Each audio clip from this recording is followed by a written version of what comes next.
Hello friends, आपका स्वागत करता हूं आपके अपने चैनल लॉ स्टडी 2020 में। फ्रेंड्स, आज के इस वीडियो में मैं आपको बताऊंगा आईपीसी 1860 के सेक्शन 299 जो कि आपराधिक मानववध और जिसको हम लोग इंग्लिश में कल्पेबल होमिसाइड कहते हैं, और जो सेक्शन 300 हत्या मर्डर के विषय में जानेंगे और इसका दंड किस सेक्शन में दिया गया है इसके विषय में भी जानेंगे। दोस्तों, आपको ये वीडियो अच्छा लगे तो लाइक और शेयर कीजिएगा। कोई प्रश्न हो तो कमेंट में ज़रूर लिखिएगा। चैनल पर नए हैं तो चैनल को सब्सक्राइब और नोटिफिकेशन बेल आइकन ऑन करके रखिए ताकि जब भी मैं नया वीडियो अपडेट करूं तो उसका नोटिफिकेशन आपको मिल सके। बात करते हैं आज के टॉपिक के बारे में। मैं आपको बहुत ही कम शब्दों में इसको समझाने की कोशिश करूँगा। शुरू करते हैं। जो सेक्शन 299 है वो क्या है दोस्तों? आपराधिक मानववध में क्या होता है, जो कि इसमें क्या कहा गया है? जो कोई मृत्यु कारित के आशय से इंटेंशन, सबसे पहली बात इसमें कही गई है इंटेंशन, जो कोई मृत्यु कारित करने के आशय से या ऐसी शारीरिक क्षति कारित करने के आशय से, बॉडी इंजरी जिसको कहेंगे हम लोग, जिससे मृत्यु कारित हो जाना संभाव्य हो, या ज्ञान रखते हुए कि यह संभव है कि वह उस कार्य से मृत्यु कारित कर दे, कोई कार्य करके मृत्यु कारित कर देता है, वह आपराधिक मानववध का अपराध करता है दोस्तों।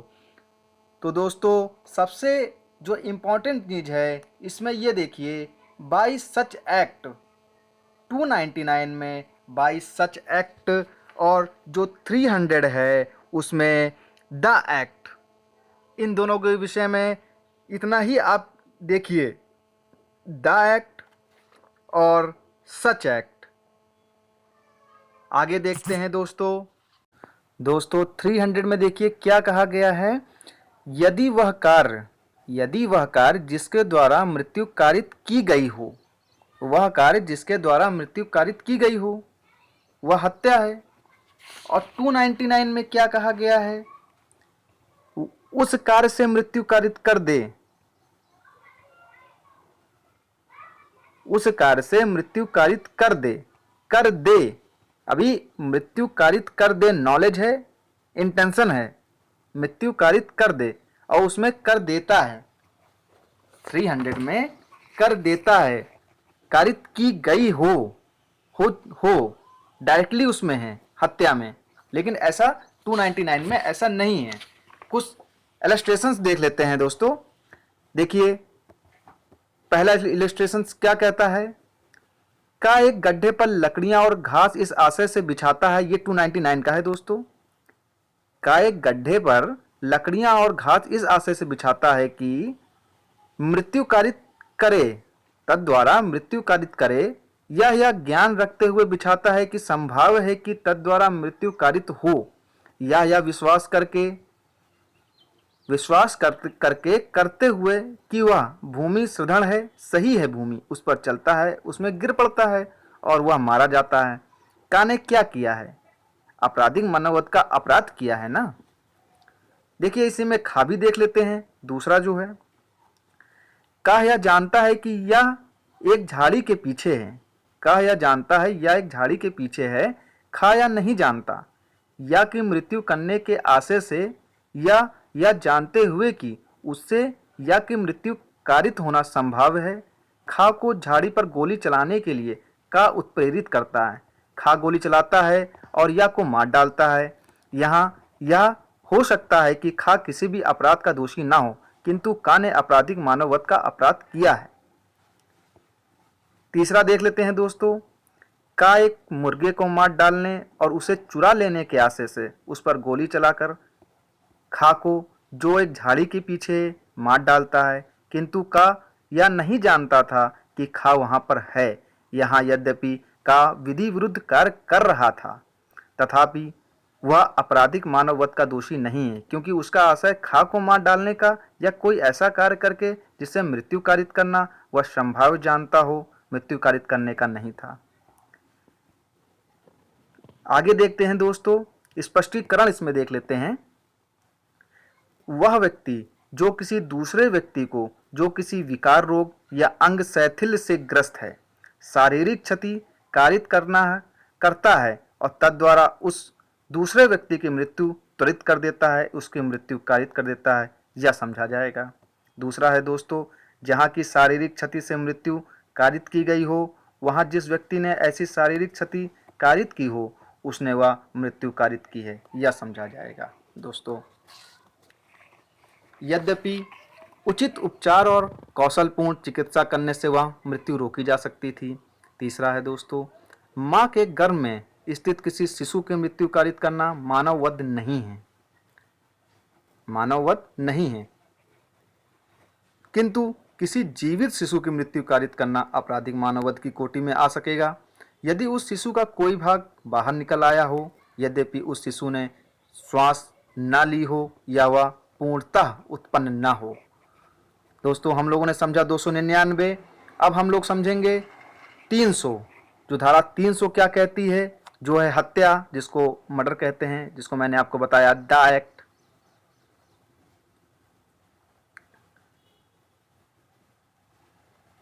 यदि वह कार्य जिसके द्वारा मृत्यु कारित की गई हो, मृत्यु कारित करने के आशय से किया गया हो, आशय वहां भी था, आशय यहां भी है दोस्तों, अथवा जो दूसरा है इसमें 300 में, यदि वह ऐसी शारीरिक क्षति उसमें भी थी, शारीरिक क्षति उसमें भी 299 इसमें भी कारित करने के आशय से किया गया हो, जिसमें अपराधी जानता हो कि उस व्यक्ति की मृत्यु कारित करना संभव है जिसको वह उपहानि कारित की गई है।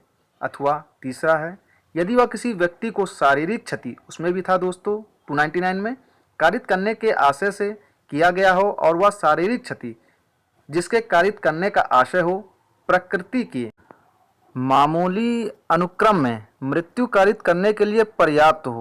प्रकृति के मामूली अनुक्रम का मतलब है दोस्तों, चाकू लेके किसी को किसी हथियार से चाकू लेकर किसी के पेट में मारता है, तेज से मारता है, जो बचने लायक नहीं है वो जानता है कि चाकू मारने से वो मर जाएगा, या तलवार से मारता है, तो प्रकृति के मामूली अनुक्रम में मृत्यु कारित करने के पर्याप्त है मारने के लिए। चौथा देखिए दोस्तों, यदि कार्य करने वाला व्यक्ति यह जानता हो कि वह कार्य इतना आसन्न संकट है कि पूरी अधिक संभाव्यता है कि वह मृत्यु कारित कर ही देगा या ऐसी शारीरिक क्षति कारित कर ही देगा जिससे मृत्यु कारित होना संभव है, और वह मृत्यु कारित करने या पूर्वोक्त रूप की क्षति कारित करने की जोखिम उठाने के लिए किसी प्रतिहेतु के बिना ऐसा कार्य करे।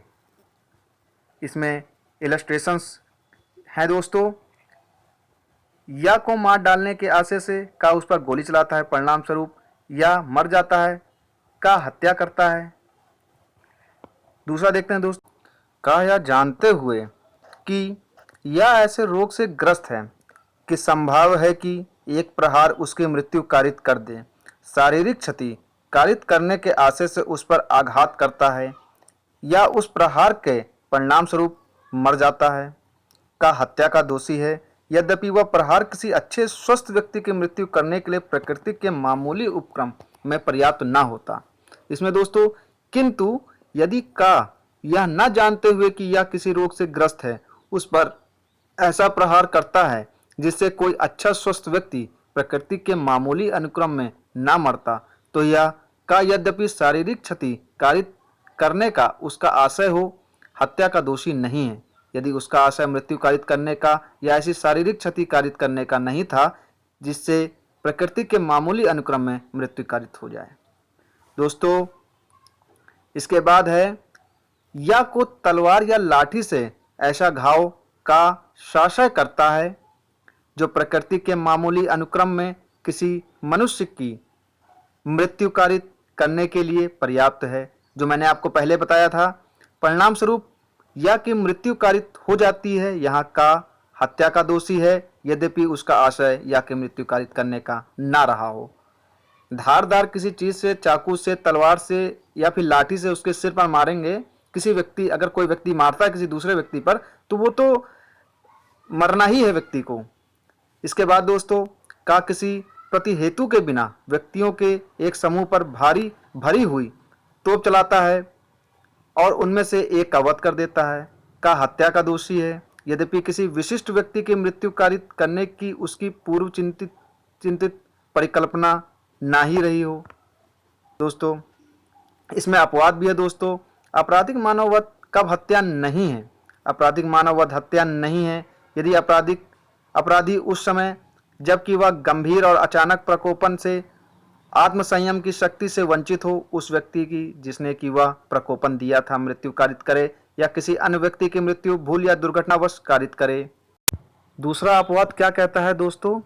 आपराधिक मानववध हत्या नहीं है यदि अपराधी शरीर या संपत्ति की प्राइवेट प्रतिरक्षा के अधिकार को सद्भावपूर्वक प्रयोग में लाते हुए विधि द्वारा उसे दी गई शक्ति का अतिक्रमण कर दे और पूर्व चिंतन बिना और ऐसी प्रतिरक्षा के प्रयोजन से जितनी उपहानि करना आवश्यक हो उससे अधिक उपहानि करने के किसी आशय के बिना उस व्यक्ति की मृत्यु कारित कर दे जिसके विरुद्ध वह प्रतिरक्षा का ऐसा अधिकार प्रयोग में ला रहा है।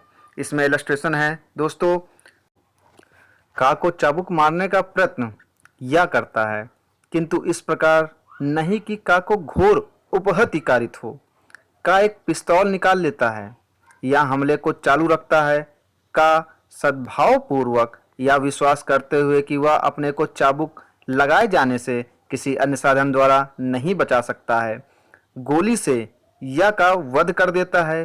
का ने हत्या नहीं की है किंतु केवल आपराधिक मानव वध किया है। अब दोस्तों अपवाद 3 देख लेते हैं। आपराधिक मानववध हत्या नहीं है यदि अपराधी ऐसा लोक सेवक होते हुए या ऐसे लोक सेवक को मदद देते हुए जो लोक न्याय की अग्रसरता में कार्य कर रहा है उसे विधि द्वारा दी गई शक्ति से आगे बढ़ जाए और कोई ऐसा कार्य करके जिसे वह विधिपूर्ण और ऐसे लोक सेवक के नाते उसके कर्तव्य के सम्यक निर्वहन के लिए आवश्यक होने का सद्भावपूर्वक विश्वास करता है और उस व्यक्ति के प्रति जिसकी की मृत्यु कारित की गई है वह मनुष्य के बिना मृत्यु कारित करे। अपवाद 4 का क्या कहता है दोस्तों? आपराधिक मानववध हत्या नहीं है यदि वह मानववध अचानक झगड़ा जनित आवेश की तीव्रता में हुई अचानक लड़ाई में पूर्व चिंतन बिना और अपराधी द्वारा अनुचित लाभ उठाए बिना या क्रूरतापूर्ण या अप्रायिक रीति से कार्य किए बिना किया गया हो। इसमें स्पष्टीकरण है दोस्तों। ऐसी दशाओं में यह तत्वहीन है कि कौन पथ प्रकोपन देता है या पहला हमला करता है। इसमें अपवाद 5 है दोस्तों। आपराधिक मानववध हत्या नहीं है यदि वह व्यक्ति जिसकी मृत्यु कारित की जाए 18 वर्ष से अधिक आयु का होते हुए अपनी सम्मति से मृत्यु होना सहन करे या मृत्यु की जोखिम उठाए। इसमें इलस्ट्रेशन है दोस्तों। या को जो 18 वर्ष से कम आयु का है उकसाकर का उससे स्वेच्छा आत्महत्या करवाता है, यहाँ कम उम्र होने के कारण या अपने मृत्यु के लिए सम्मति देने में असमर्थ था इसलिए का ने हत्या का दुष्प्रेरण किया है। दोस्तों मैं आपसे एक प्रश्न पूछना हूँ जिसका उत्तर आप कमेंट में जरूर लिखिएगा। जिसमें 2 लवर्स हैं बॉय एंड गर्ल्स, वह प्लान बनाते हैं कि कल पार्क में मिलेंगे और आप मुझे एक लड्डू खिलाना और मैं आपको लड्डू खिलाऊंगी, उसमें जो है जहर होगा। अब लड़का तो लड़की को लड्डू खिलाता है लेकिन लड़की लड़के को लड्डू खिलाने से पहले पुलिस आ जाती है। अब बताइए कंसेंट दोनों का था और दोनों 18 साल से ऊपर हैं। अब यह किस श्रेणी में जाएगा, किस सेक्शन में जाएगा दोस्तों? इसका उत्तर जरूर लिखिएगा कमेंट में। आपको ये वीडियो अच्छा लगा हो तो इसको लाइक कीजिएगा, शेयर कीजिएगा, कमेंट कीजिएगा और कोई टॉपिक आपको जानकारी चाहिए किसी टॉपिक के विषय में उसको भी कमेंट में जरूर लिखिएगा। हत्या के लिए जो दंड है दोस्तों वह सेक्शन 302 में दिया हुआ है। हत्या के लिए दंड, जो कोई हत्या करेगा वह मृत्यु या जीवन कारावास से दंडित किया जाएगा और जुर्माने से भी दंडनीय होगा। और जो 299 की हम लोग बात करते हैं वह 304 में उसका दंड का प्रावधान किया गया है। 304 में हत्या की कोटि में न आने वाले आपराधिक मानववध के लिए दंड, जो कोई ऐसा आपराधिक मानववध करेगा जो हत्या की कोटि में नहीं आता है यदि वह कार्य जिसके द्वारा मृत्यु कारित की गई है मृत्यु व ऐसी शारीरिक क्षति जिससे मृत्यु होना संभाव्य है कारित करने के आशय से किया जाए तो वह आजीवन कारावास से या दोनों से किसी भांति के कारावास से जिसकी अवधि 10 वर्ष तक की हो सकेगी दंडित किया जाएगा और जुर्माने से भी दंडनीय होगा। अथवा यदि वह कार्य इस ज्ञान के साथ कि उससे मृत्यु कारित करना संभव है, किंतु मृत्यु या ऐसी शारीरिक क्षति जिससे मृत्यु कारित करना संभव है कारित करने के किसी आशय के बिना किया जाए, तो वह दोनों में से किसी भांति के कारावास से जिसकी अवधि 10 वर्ष तक की हो सकेगी या जुर्माने से या दोनों से दंडित किया जाएगा। दोस्तों धन्यवाद दोस्तों।